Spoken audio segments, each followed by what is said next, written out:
I mean, I would only just add that, we have spoken to people who have been sacked that used to be in content moderation, and we've spoken to people very recently who were involved in moderation, and they just say there's not enough people to police this stuff, particularly around hate speech in the company. Is that what hate that speech are you talking about? I mean, you use Twitter. Right.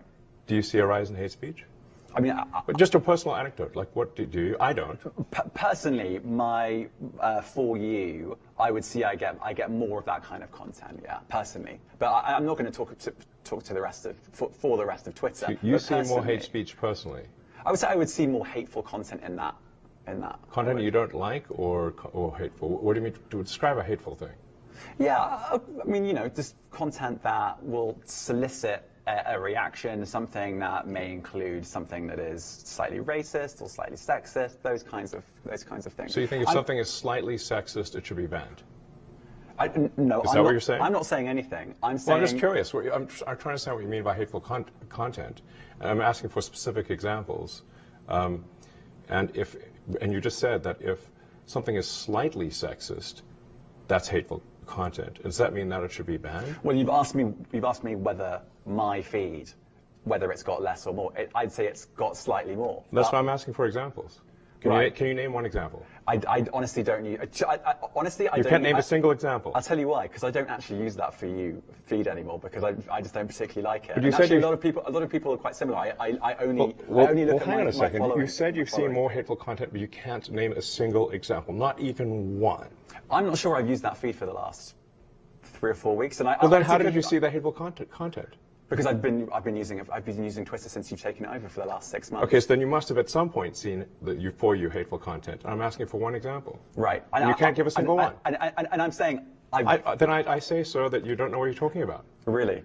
Yes, because you can't give me a single example of hateful content, not even one tweet, and yet you claimed that the hateful content was high.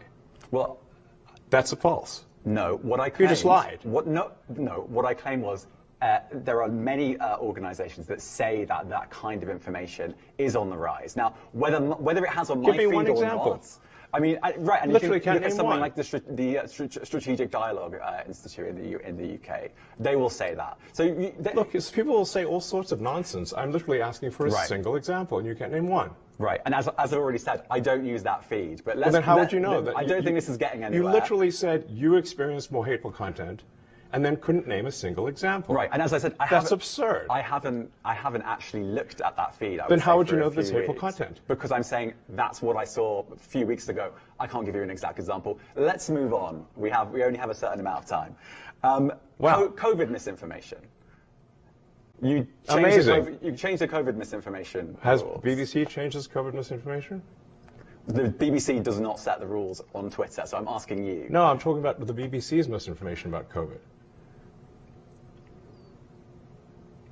I'm literally asking you about, you changed the labels, the COVID misinformation labels. There used to be a policy, it then disappeared. Why do that? Well, COVID is no longer an issue. Does the BBC hold itself at all responsible for misinformation regarding masking and side effects of vaccinations, and not reporting on that at all? And what about the fact that the BBC was put under pressure by the British government to change its editorial policy? Are you aware of that? This is not an interview about the BBC. Oh, so. You thought it wasn't? I see now why you've done Twitter Spaces. I am not a representative of the BBC's editorial policy. I want to make that clear. Let's talk about something else. You want to talk about the BBC? You too. All right, let's talk about something else. You weren't expecting that. Let's talk about something else. If you never gave a damn, raise your hand.